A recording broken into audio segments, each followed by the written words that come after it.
Kodaikanal black Thandikudi என்ற ஒரு பஞ்சாயத்தில் கீழே வரும்போது அவர் 1 மணி நேரம் தனியாக நடந்து வந்தார்.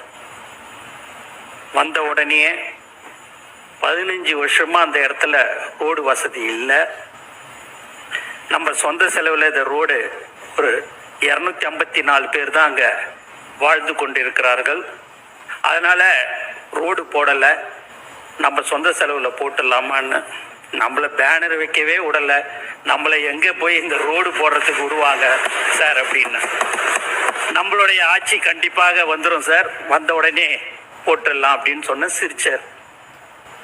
நான் பதவியேற்று 5வது நாள் முதலமைச்சர் அலுவலகத்திலேருந்து ஒரு நோட் ஷீட் வருது.